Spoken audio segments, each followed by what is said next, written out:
Pues volvemos nuevamente con todos ustedes compartiendo este tiempo de Más que Política. Pero en este caso vamos a dejar que sí, vamos a hablar también de la política, pero vamos a hablar del sector empresarial. Vamos a hablar de una empresa importante que genera empleo en Canarias, empleo estable, con crecimiento, no solo en Canarias, sino también en otros países en el mundo. Hablamos de la empresa del Grupo Lopezán. Para ello tenemos con nosotros al director de comunicaciones del Grupo Lopezán, don Francisco Moreno. Muy buenas tardes. Buenas tardes y gracias por ¿Cómo estar estamos? aquí. Pues bien, ya en la cuesta arriba esta veraniega,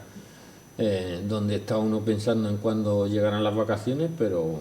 enredado en el trabajo. ¿Realmente se está de vacaciones? Una persona como usted en este caso y con el cargo que tiene. Buena pregunta. La verdad es que desde que existe el teléfono móvil no he conseguido apagarlo ni siquiera en unas vacaciones. Es verdad que hay unos días en agosto, hay en torno al 15 de agosto, 16 de agosto, donde no es que tú estés de vacaciones, es que todo el país está de vacaciones y el teléfono afortunadamente deja de sonar, pero conectado toda la vida, cuando era director de la televisión canaria, porque además los meses de verano eran muy propicios para fuegos, para incendios forestales, y lo que eso movilizaba, o para que se pudieran producir acontecimientos excepcionales que obligaban a interrumpir la parrilla, etcétera, y por mucho que uno esté disfrutando de unos días de vacaciones, de todo eso tienes que estar pendiente. La verdad que eso que dicen muchos de coger 20 días y desconectar por completo, pues no. Hay algún día que deja de sonar el teléfono, los que saben que estás de vacaciones lo respetan más o menos, pero tenemos profesiones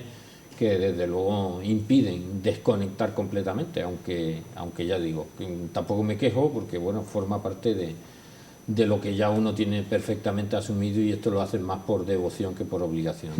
Un hombre como usted que siempre ha estado a pie de la noticia, al instante, es intranquilo que no le suene el teléfono. Pues sí, lo malo es cuando está uno en otro continente y hay 6 o 7 horas de diferencia, y casi cuando nos estamos acostando en otros sitios se están levantando, con lo cual a las 9 de la mañana de aquí te están llamando y son las 5 de la mañana o las 4 de la mañana o las 6 de la mañana en América, y ahí sí que es más difícil todavía tener apagado el teléfono y despertarte a las 8 de la mañana, que ya son las 2 de la tarde o las 3 de la tarde aquí, y comprobar que tienes el buzón lleno o que tienes un montón de mensajes. Pero bueno, insisto, es por devoción y no por obligación. ¿Cómo está ese crecimiento del Grupo Lopezán? Bueno, pues intentando que por encima de las dificultades que te puedan colocar en la tierra donde se desarrolla este grupo, pues intentando que por encima de esas dificultades podamos aprovechar otras oportunidades y no detener ese crecimiento. Indistintamente de que no hayamos podido empezar aquí, pues sí hemos podido en un tiempo récord diseñar un proyecto para República Dominicana, ponerlo en marcha, ejecutarlo y abrir el hotel y tenerlo ya en pleno funcionamiento, como es el caso. Lo que no puedes hacer en un sitio lo tendrás que hacer en otro. Lo que no pueden las empresas es detenerse y parar su crecimiento, y eso es un poco lo que está haciendo esta compañía, esperando como siempre con una paciencia infinita a que aquí se resuelvan las trabas administrativas que han impedido poder desarrollar buena parte de los proyectos que tiene en sus cajones y en los cajones de la administración el grupo, para poder seguir creciendo aquí, pero mientras tanto pues viendo oportunidades fuera, ¿no? Pues fíjate que de la última entrevista que tuvimos era cuando en pocas semanas se ponía la primera piedra. Exactamente, y ya hoy ya no hay piedras, ahora hay clientes. Ahora allí lo que hay es un montón de clientes americanos de todo el continente americano, pues disfrutando de un hotel que yo me alegro muchísimo que esté en pie y esté en funcionamiento, pero al mismo tiempo me entristece que ese hotel que todo el mundo en República Dominicana reconoce que también va a marcar un antes y un después en ese destino, pues que obras de carácter similar no hayamos podido hacer aquí, no digo en el mismo tiempo, sino en 10 veces más tiempo, porque les recuerdo, y lo recuerdo con bastante frecuencia, que el último hotel que pudo hacer este grupo, pero prácticamente el último hotel que se ha hecho en Gran Canaria, fue el Hotel Baobab en 2009, y que desde 2009 hasta 2019, que estamos ahora mismo, pues lo único que hemos hecho es darnos contra las trabas administrativas para intentar salvarlas y hasta el día de hoy no ha sido posible. Hablamos de cuántos puestos de trabajo se ha creado en Pues mira, ese ahora mismo siempre hay que diferenciar entre los puestos de trabajo que se crean durante la fase de construcción, que llegaron a ser hasta 1.500 las personas trabajando entre lo que era la constructora, más todas las contratas, cuando llegan los carpinteros a poner las ventanas, cristaleros, electricistas, etcétera, mobiliario, colocar todo ese mobiliario, etcétera, unas 1.200, pero desde el que acabó la 1.500, desde que acabó la obra y ya se contrató al personal para la explotación, ahora hay 1.200 personas trabajando allí, que, insisto, podían, no digo que allí no se hubiese hecho ese hotel si hubiésemos tenido las facilidades para hacerlo aquí, pero podríamos en simultáneo, el grupo tiene capacidad para abordar distintos proyectos. Lo que es una pena es que aquí no estemos contratando ahora a 1.200 personas para poner en marcha buena parte de los proyectos que no hemos podido ni siquiera iniciar. Hablamos de la contratación de 1.200 personas, pero si abrimos el campo de visión, directamente se suman más. Se suman más porque, claro, yo siempre digo, detrás de la industria turística es una actividad generadora de otros muchos sectores económicos. Siempre digo que si pensamos en los 15 millones de turistas que tenemos que vienen a Canarias durante un año, durante el pasado año, pues estamos hablando probablemente de 15 millones de cervezas más, por quedarnos cortos, que cada turista se toma una cerveza, que se toman más de una en los 7 días, y que eso significa que no serían lo mismo las fábricas de cerveza en Canarias si no tuviésemos a 15 millones de visitantes cada año y solo fuera para los dos que vivimos, los 365, los 2.400.000 habitantes que vivimos los 365 días del año. Y como eso, pues póngale al resto de actividades lo que significa para todos los sectores económicos, carpintería, electricidad, etcétera, que se puedan poner en marcha infraestructuras de estas características. El turismo hace de cabeza tractora para el resto de sectores. Para el transporte no tendría esa vida, ese aeropuerto, si no vinieran esos 15 millones de personas y no estarían todas esas guaguas circulando hacia el sur, llevando turistas, etcétera, y generando actividad económica en ese chofer que tiene su empleo gracias a esta actividad, etcétera, etcétera. Con lo cual, si uno suma, desde luego, todo lo que genera, pues al final sale lo que sale, que casi el 35% de la riqueza que se genera en Canarias anualmente se genera a través directamente del sector turístico, y que para el resto de sectores, el primario, el secundario o el resto del terciario que no tenga que ver directamente con la actividad hotelera, pues no se entendería ese crecimiento si no es por lo que ejerce de cabeza tractora el turismo, ¿no? Se preguntará, y muchas personas que nos están viendo, y desgraciadamente aquellas personas que están en desempleo, el por qué se invita, porque no tiene otra lectura, por lo menos la entiendo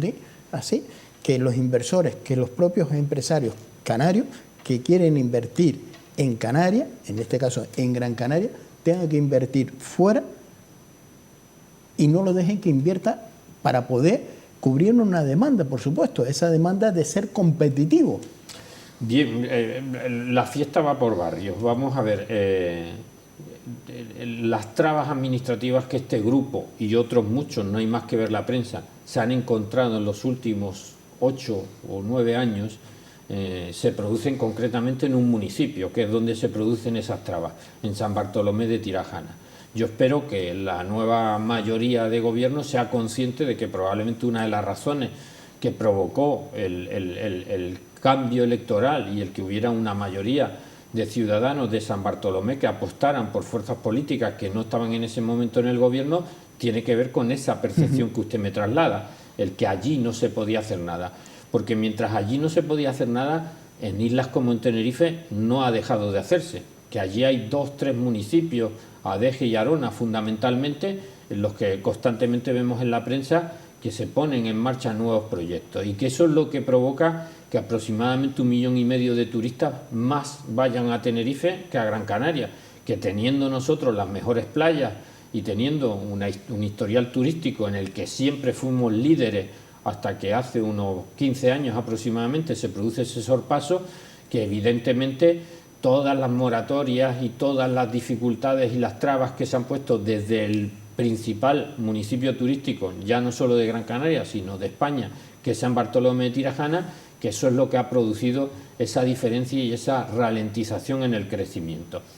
Partiendo también de que tenemos una legislación más pensada para impedir que para permitir, y que buena parte del recorrido administrativo que uno tiene que hacer para conseguir una licencia a veces es un laberinto sin fin en el que uno se termina perdiendo. Pero hay que poner las cosas en su justo sitio, y en su justo sitio es verdad que tenemos dos municipios turísticos fundamentalmente en la isla de Gran Canaria, que son San Bartolomé y Mogán. Mogán porque por una serie de problemas también administrativos, de que sigue gestionándose con normas subsidiarias del año 88, del siglo pasado, y nunca mejor dicho, y San Bartolomé de Tirajana, que también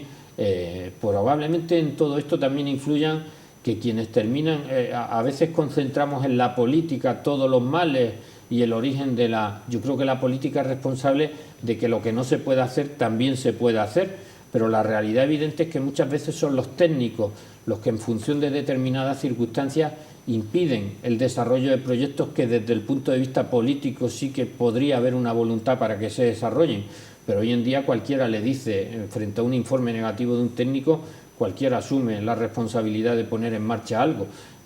con todo lo que hemos leído y con todos los líos judiciales en los que te metes. Yo sí creo que habría que ser más sensible con los funcionarios en términos generales, de que muchas veces cuando están informando negativamente o desfavorablemente a algo que se podría arreglar o que debería existir la voluntad para poderlo arreglar y poder decir que sí, lo que verdaderamente están frustrando no es la iniciativa de inversión de un empresario, que también lo que verdaderamente están frustrando son los proyectos de vida de muchas de las personas que encontrarían un trabajo si se desarrollan esas iniciativas empresariales. Que cuando le decimos que no a un empresario no le estamos diciendo que no al empresario, a quien realmente le estamos diciendo que no es a todos aquellos que podrían tener un trabajo si se desarrollan esas iniciativas empresariales, porque vivimos en un mundo donde es gracias a la iniciativa empresarial cómo funciona el sistema y cómo la gente encuentra un trabajo para poder desarrollar su proyecto de vida. En ese sentido, pues yo creo que a veces se dice que no muy alegremente. Yo le he contado en alguna ocasión que en los cajones de esta compañía y de la administración hay proyectos de inversión por valor de más de 1.100 millones de euros. En el caso concreto de la compañía de Lopesan, claro, detrás de esos 1.100 millones de euros hay casi 7.000 puestos de trabajo que se podrían haber creado, hay otro montón de miles de puestos de trabajo indirectos que se podrían haber creado, hay una serie de impuestos que se tendrían que haber devengado anualmente que permitirían costear nuestra sanidad y nuestra educación de mejor manera que lo hacemos ahora, que podrían ser casi 50 millones de euros en impuestos todos los años. Teniendo en cuenta toda esa realidad, yo creo que a veces somos muy insensibles respecto a lo que impedimos y no a lo que permitimos. Si yo me encontrase en una realidad en la que alguien quiere invertir 1.100 millones de euros, le aseguro que se metería en mi despacho y de allí no se saldría hasta que existiesen las soluciones para poder desarrollar esas inversiones. Es que a nadie se le pasa por la cabeza que un inversor no se ponga, acorde con los técnicos, con los informes que presente, que digan, pues mire, por aquí no se puede hacer, esto no se puede hacer, esto es un reparo, esto que es una inversión. Pues yo espero que... ¿Dónde podemos arreglar? ¿Qué es lo que hay que hacer? ¿Qué es lo que tengo que cambiar? ¿Qué es lo que... Mire, yo no he visto hasta ahora ningún inversor. Tocaba de alguna manera poner el contador a cero en función de que han llegado nuevas administraciones a ese municipio, ha llegado una nueva corporación política a ese municipio y en el Cabildo se ha renovado el acuerdo de gobierno y en el gobierno de Canarias ha habido un cambio político y por tanto de alguna manera habrá que dar los 100 días de gracia como mínimo. Yo creo que en la política sobra enfrentamiento y falta entendimiento, que sobra demasiada crispación y que hay que poner entre todos buena voluntad, pero yo creo que deben asumir todos que la única manera precisamente de repetir en las próximas elecciones es si verdaderamente los ciudadanos ven que hay una labor política que de alguna manera facilita el desarrollo económico de estas islas y genera progreso. El desarrollo económico no es por ciencia infusa, ni va a ser una varita mágica, va a ser la voluntad política para que también desde el ámbito administrativo se pongan las soluciones necesarias. Si quieren y no pueden, es tan malo como si no quieren y no pueden. Yo quiero pensar que quieren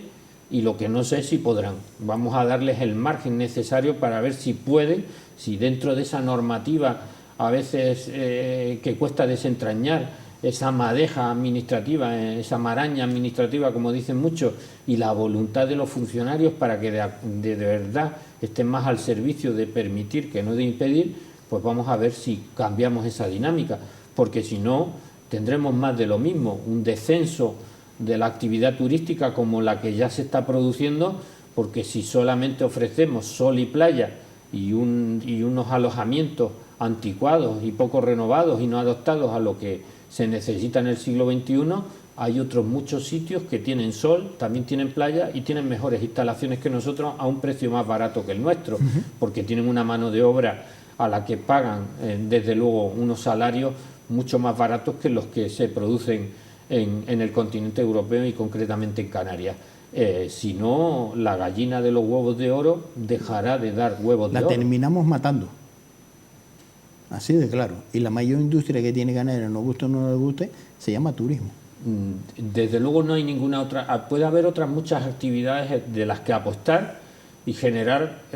recursos económicos en I+D, etcétera. Pero no va a haber ninguna otra actividad que emplee de manera tan intensa a tantos números de personas. O sea, si nos vamos a la economía digital, pues podremos ser como California si nos ponemos a soñar en mucho tiempo. Pero eso no genera intensivamente la mano de obra que requiere la actividad turística, ¿no? Y lo que además ayuda, como decía anteriormente, al resto de sectores, incluidos todo ese desarrollo digital, etcétera, que tiene que ver con toda esta actividad, en cómo captas más clientes, en cómo utilizas el Big Data para conocer mejor a tu cliente, para captarlo en origen de manera más eficaz, etcétera. Todo eso está muy bien, pero la generación de mano de obra de manera intensiva, no hay ningún otro sector que pudiera ahora mismo absorber la que genera el turismo. Pero hay una odisea, y la odisea es cuando el inversor quiere invertir y se encuentra varias administraciones, el ayuntamiento por un lado con su concepto o su normativa, el cabildo también con otros conceptos y otras normativas, el gobierno de Canarias. Esto es una odisea para poner de acuerdo y que se sincronice el reloj y se ponga en marcha. Hay que pedir Dios y ayuda. Pues llegará el fin de los tiempos y estará todavía uno moviendo esos papeles, pero yo insisto, muchas veces, más allá de normativas, es voluntad política y es voluntad también de un equipo, porque a veces también, desde el punto de vista técnico, etcétera, es más fácil decir que no que decir cómo se puede decir que sí. Yo creo que lo que deberíamos aprender de manera colectiva es que en este tipo de actividades, lo que desde el lado público, si no están de acuerdo en lo que uno pueda estar presentando, lo que desde el lado público debe ocurrir es que te digan cómo hacerlo, no negarte el que lo puedas hacer. Y yo creo que en ese sentido yo prefiero concretar con los problemas. O sea, los problemas que esta compañía fundamentalmente se los ha encontrado en quien otorga las licencias de obra. Y quien otorga las licencias de obra son los ayuntamientos, y en este caso el Ayuntamiento de San Bartolomé de Tirajana, que es donde está la urbanización de Melonera y donde están gran parte de los proyectos que no ha podido desarrollar esta compañía. Y la denegación de esas licencias de obra no han tenido nada que ver con la calidad de los proyectos que se han presentado, ni si esos proyectos se ajustan a las parcelas, se ajustan a las normativas y a los índices de edificabilidad de las parcelas donde quieren ser ubicados. Es que eso nunca se ha tratado. Cuando nos han denegado de manera permanente y reiterativa, es sobre la base de un mantra de que hay que ceder más del 10% de las zonas verdes y equipamientos, y eso ha quedado demostrado que ya está cedido de más sobre la dimensión real de la urbanización. Insisto, yo creo que lo que hace falta es un poco de voluntad política para que quienes quieren frenar dejen de ser los que permiten ese freno, y que quienes quieren desarrollar pues puedan desarrollar. Pero al perjudicar que no se desarrolle esos proyectos, se perjudica al resto, así de claro. Porque si miramos el campo de visión, decimos, vale, bien, es una inversión del Grupo Lopezán, pero cuando el Grupo Lopezán hace esa inversión y pone en marcha esa obra y la pone al servicio, esa publicidad directamente se beneficia el Grupo Lopezán, pero indirectamente lo que está alrededor también se beneficia de esa publicidad. No tiene más que ver el efecto que puede tener para cualificar mejor la oferta, para que nuestra oferta de sol y playa no sea solo de sol y playa, sino que esté cualificada porque tenga una oferta complementaria, lo que ha supuesto la inversión del Circo del Sol, por ejemplo, ¿no? Ese es un intento, en parte, de este grupo para intentar tener una oferta complementaria que nos genere un valor añadido respecto a lo que puedan estar ofertando otras zonas turísticas, llámese Túnez o llámese Turquía, que ofrecen una calidad alojativa muy alta a un precio muy bajo, pero que difícilmente pueden ofrecer toda esa oferta de que durante la semana de vacaciones en la que tú estás disfrutando de un alojamiento en la urbanización de Melonera o en cualquier otro sitio de Playa del Inglés o de la isla donde estén durmiendo esa semana, pues puedan disfrutar de un espectáculo como el del Circo del Sol. Eso es apostar por un destino y eso es demostrar nuevamente la intención de este grupo de buscar la excelencia en todos sus ámbitos. La pena, insisto, es que eso no se puede hacer acompasado de ir adaptando con un nuevo producto hotelero la oferta del destino en su conjunto para que seamos más competitivos, porque nosotros podemos quedarnos dormidos, pero el mundo sigue muy despierto, ¿no? También es otra de las cosas que siempre se ha valorado, y sobre todo de eso me consta, que hay un empeño y un trabajo enorme por parte del Grupo Lopezán, es la formación del personal. El tener un personal formado, un personal dando una calidad de un servicio, también, directo e indirectamente, pues también se beneficia. Mira, a mí me satisface, es probablemente lo que más me satisface de leer cuando uno, de manera casi diaria, cuando estaba en televisión eran las audiencias, y aquí cuando estás en este mundo hotelero son las opiniones. Meterse en TripAdvisor o en cualquiera Review Pro o cualquiera de las páginas donde se opina sobre la calidad de un alojamiento y leer que fundamentalmente a veces los edificios son muy bonitos, los hoteles que construye esta compañía los hace con mucho celo y con mucho empeño y intentando buscar siempre los mejores materiales, etcétera, pero nada de eso serviría si luego quien te atiende ahí dentro no crea ese calor humano y esa complicidad con el cliente para que el cliente se vaya feliz. Y es lo que más se destaca en todas esas opiniones. Y para eso, evidentemente, hay que hacer un esfuerzo colectivo entre todos para que tengamos una comunicación interna y una cultura de funcionamiento general en el que prime esa excelencia, en el que situemos al cliente como el verdadero eje central de todas nuestras actividades. Nosotros en algún vídeo decíamos a los propios trabajadores: no eres recepcionista, no eres camarera de piso, no eres barman, no eres recepcionista, no eres relaciones públicas, eres un fabricante de recuerdos felices. Al final todos los que trabajamos en un hotel tenemos que trabajar de alguna manera, de manera colectiva, para provocar que ese turista que salió una mañana de madrugada en un día gris y lluvioso del medio del continente europeo a una temperatura fría, en 4 horas se pusiera en Playa del Inglés, en Maspalomas, en Melonera, se pusiera en cualquiera de los hoteles de nuestra compañía y empezar a sentir que sale de esa rutina y entra en un periodo que le va a llenar de recuerdos felices, que le va a resultar placentero, y que eso es lo que va a provocar que cuando 7 días u 8 días después se vuelva a su país, se vaya con el deseo de regresar, de volver nuevamente al destino en el que ha sido feliz durante una semana y en el que ha roto esa rutina que todos nos apetece romper. Si hay un elemento, si hay un servicio que no está pendiente precisamente de fabricar ese recuerdo feliz, pues ese cliente se irá frustrado, y eso es lo último que desde una industria de estas características sería el gran fracaso, que al final lo terminas percibiendo. Y la verdad que cuando uno lee en todas esas opiniones, con nombres y apellidos de nunca olvidaré este camarero por lo amable que fue, por lo atento que fue y tal, pues ves que hay un conjunto de personas que están haciendo su trabajo adecuadamente. Lo más importante en una compañía de servicios no son las máquinas, no son los edificios, son las personas. Pues pero eso vemos que haces un análisis profundo. Pues sí,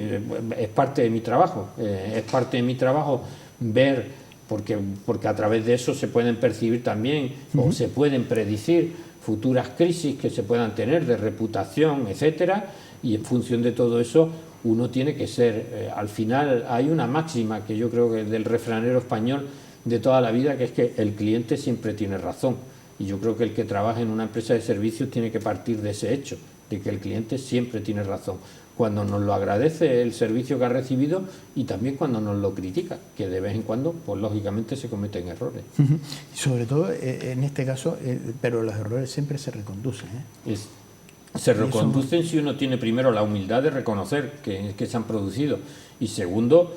porque en una obra humana, o sea, tenga en cuenta las millones de pernoctaciones que se producen en todos los hoteles de la compañía y las millones de situaciones que por tanto se pueden producir, errores de tipo humano y errores de tipo mecánico, con lo cual pues hay que estar muy pendiente, pero cuando lo que observas es que te colocan de una manera excelente con una puntuación determinada, es porque ese esfuerzo está teniendo su recompensa. Pero me consta que esos errores los analiza el grupo Lopezán. Sí, bueno, no hay nada... esto de decir, vale, es una crítica y no, usted, cualquiera puede ver que incluso sean positivas o negativas, se intentan incluso contestar gran parte de los comentarios que se vierten en esos lugares donde se expresa una opinión,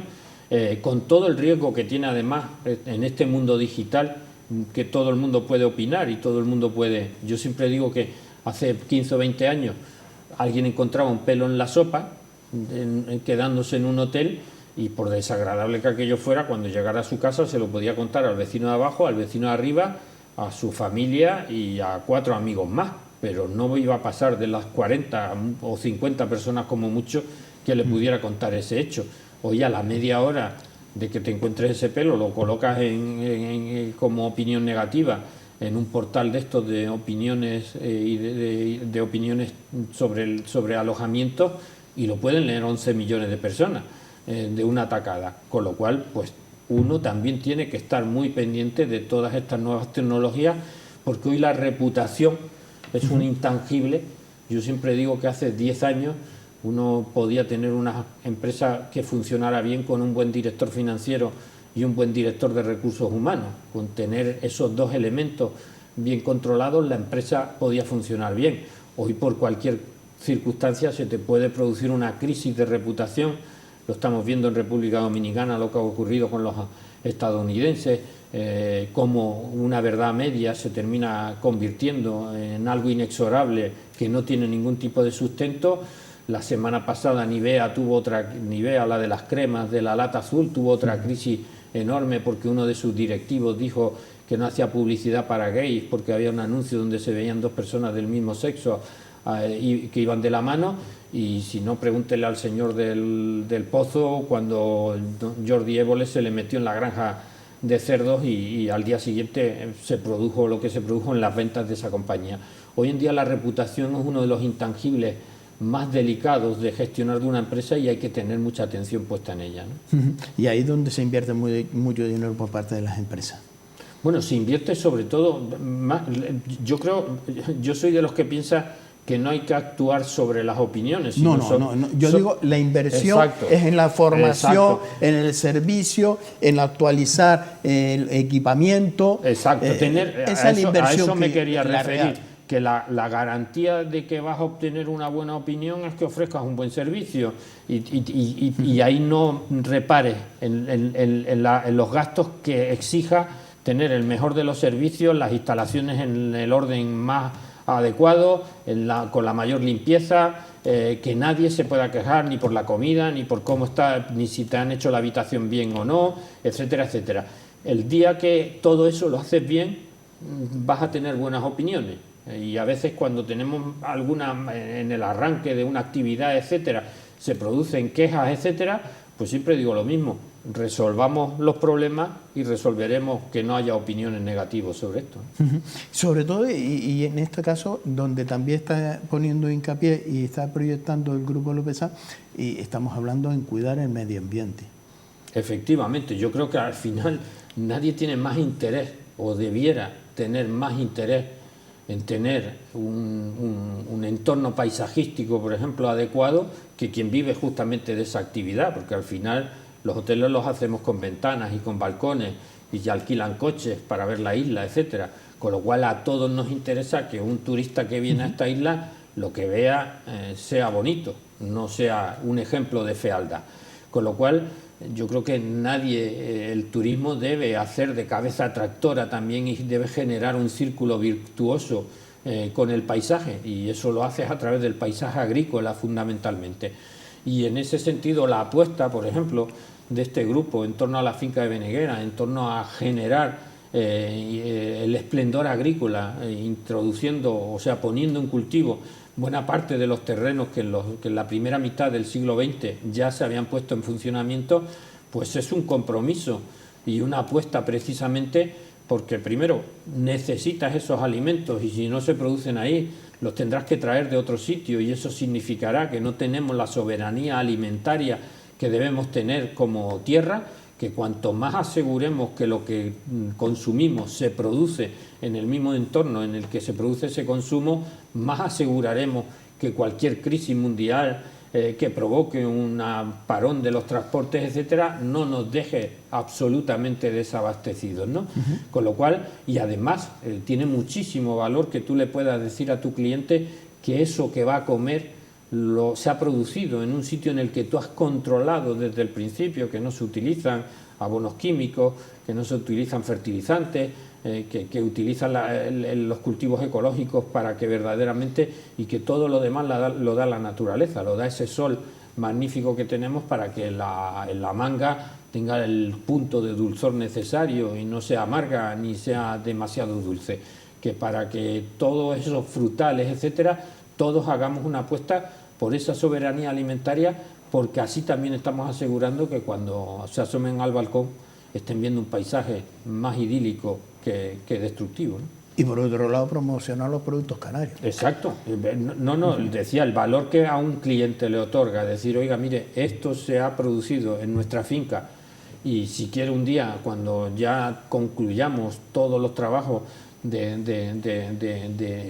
adesentamiento de la zona, pues que también puedan visitarlo y que también vean cómo se producen y cómo es la cultura del plátano, etcétera, con todo el conocimiento que desde hace ya 2 siglos tenemos en torno a esos cultivos, pues que pueda ser también parte de la experiencia que un turista vive,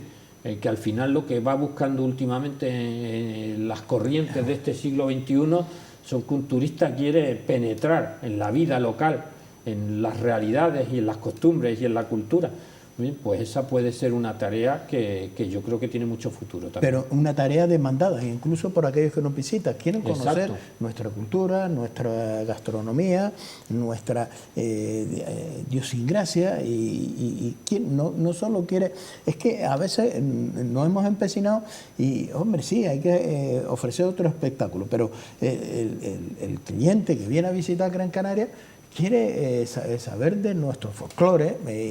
porque ellos saben muy bien que si quiere ver un tablao andaluz, irá a Andalucía. Y si se quiere comer una paella, pues se va a Valencia. Nosotros lo colocamos en los buffets, en donde está la fruta cultivada de Beneguera, etcétera. Hay un cartelito que lo indica, y ves la reacción del turista. Y es una reacción positiva, muy positiva. Saber que están consumiendo productos que se producen, que se cultivan y se recogen en una finca, y que tiene toda esa trazabilidad perfectamente detectada, y que esa manga no ha venido de 5.000 kilómetros y no ha estado guardada en naves durante semanas, etcétera, es una cosa que aprecia muchísimo el cliente alemán, el cliente británico, el cliente centroeuropeo. Con eso rompe esa barrera que dice, hombre, el todo incluido, pues son productos de bajo costo. Pues no. Yo creo que tenemos que romper determinados vicios o determinados suposiciones que no son reales. No debe costar más dar de comer bien que dar de comer mal, independientemente de los ingredientes o de la calidad del tipo de producto. Pues dependerá de las estrellas. Hombre, en uno de 3 estrellas no vas a poner langosta todas las noches, pero independientemente de que no puedas poner langosta, puedes poner otras muchas cosas que tengan sabor y tengan calidad, que es lo que yo creo que es el elemento principal número 1 de una industria turística, ¿no? Y eso lo cuida mucho el Grupo Lopezán. Pues sí, hombre, tenemos un presidente enormemente perfeccionista, enormemente con un muy autoexigente para sí mismo y para toda la compañía, y ese nivel de excelencia le aseguro que va de arriba abajo y que está muy involucrado, muy introducido en el ADN de la propia compañía. Esto que se quiere poner en marcha, la llamada de impuestos de la ecotasa, ¿lo entiende? Vamos a ver, mire, hoy hay una información en algún sitio donde calculan que aproximadamente la media de la ecotasa en Baleares está en una familia de turistas que vaya a visitarlo en unos 30 euros semanales. 30 euros, pues 30 euros puede ser una consumición con una tapa en un bar de Palma de Mallorca, por poner un ejemplo. Bien, los está cobrando la administración, pero no los va a cobrar el propietario de ese pequeño restaurante, donde por 40 o 45 euros o por 30 pues puedan degustar algo una pareja. Al final se trata de elegir, porque al final cuando un turista tiene un presupuesto para unas vacaciones, tiene un presupuesto, con tasa o sin tasa. Y la primera de las cuestiones es que los que dejen tasas se los vas a dejar de dar a la actividad económica del lugar donde vaya de vacaciones ese turista. Esa sería la primera de las circunstancias, pero es que la segunda es que ese turista puede decidir si ir a un lugar donde haya ecotasa o ir a un lugar donde no la haya, porque a veces establecemos comparativas. Es que tiene ecotasa muchos destinos. Bien, los tienen fundamentalmente los destinos urbanos. Si uno quiere ir a Nueva York, solo puede ir a Nueva York, no puede ir a otro sitio que se parezca a Nueva York, con lo cual pues puede que las autoridades de Nueva York, para mantener sus infraestructuras, etcétera, decidan cobrar una tasa. Pero cuando vienen aquí, vienen realmente a una playa y a un hotel, y playas y hoteles hay muchos en muchos sitios, y uno puede decidir si se va a un sitio donde hay ecotasa o donde no la hay. Y la mayoría de los destinos de sol y playa, se diga lo que se diga, no tienen ecotasa, no tienen ningún tipo de ecotasa. Y ya por tercera razón, yo diría que hablar de una ecotasa, en realidad ya tenemos una tasa en Canarias. Yo les recuerdo que el IJIC estaba al 5% y se subió al 7%. Luego se bajó hace unos meses al 6,5%. Pero esa subida fue de un 40%. Y que realmente nosotros estamos grabando la actividad turística con un impuesto con el que no se graba en la península, porque el IVA turístico no tiene nada que ver al IVA convencional del 21%. Con lo cual yo lo que me plantearía es que cuidado, porque no estamos hablando de una ecotasa, sino de un segundo impuesto sobre una actividad que ya tiene un primer impuesto. Don Francisco Moreno, se nos ha ido el tiempo, pero muy rápido. No quiero despedir esta entrevista porque en su trayectoria profesional sonaba. En este caso, se preguntarán muchos ciudadanos qué ha pasado con Radio Televisión Española, donde se oía el nombre de Francisco Moreno. Bueno, ahí sigue en una lista durmiente. En la anterior legislatura, el comité de expertos sobre los 100 candidatos casi que se presentaron resolvió, baremó las puntuaciones en función del informe y del historial laboral, y quedamos 20, que fueron los 20 elegidos que ya se entregaban a la comisión de nombramiento para que nos llamaran a comparecer. ¿Qué está pasando? Pues lo que estamos viendo, que primero tiene que haber gobierno y se tienen que constituir las comisiones que no se han constituido todavía del Congreso, y se tienen que poner de acuerdo para cosas más importantes como las del Gobierno de España antes de poderse ocupar de Radio Televisión Española. Yo espero que, si hay gobierno esta semana, confío, porque si no, lo siguiente sería la tragedia de irnos nuevamente, salvo que en septiembre pudiera haber acuerdo, irnos a elecciones en noviembre, con lo cual estaríamos hablando de otro año perdido. Pero yo confío en que en cuanto haya gobierno y se resuelvan las primeras fases de gobernabilidad, la prioridad también sobre Radio Televisión Española dada su situación, dada la audiencia que ha tenido en el último año, en el último mes especialmente, y dadas las especiales circunstancias, pues que sea una de las cosas prioritarias y ahí despejemos la incertidumbre. Don Francisco Moreno, un placer tenerlo en esta casa. Gracias por acercarnos un poquito más el Grupo Lopezán. Muchísimas gracias a ustedes. Pues cerramos esta entrevista y cerramos este programa por el día de hoy con esta entrevista con el director de comunicaciones del Grupo Lopezán. La verdad que los datos que ha puesto sobre la mesa es para analizarlo. Y seguro que muchos de ustedes tendrán un cabreo enorme, sobre todo aquellas personas que desgraciadamente están en esa situación del desempleo, con esa tasa enorme que tiene Canarias, siendo una de las regiones con más índice de desempleo de toda España. Esperemos que se busquen con estos nuevos gobiernos otras medidas y otras alternativas de poder crear, por lo menos que esos inversores que quieren invertir en Gran Canaria, gran canarios que quieren invertir en Gran Canaria, no se le invite a invertir fuera, porque como dice el dicho, y ustedes lo saben muy bien, nadie es profeta en su tierra, pues vamos a hacer que los profetas sean de esta tierra. Señores, nos vamos y le dejamos con la programación de Canal 4 TV.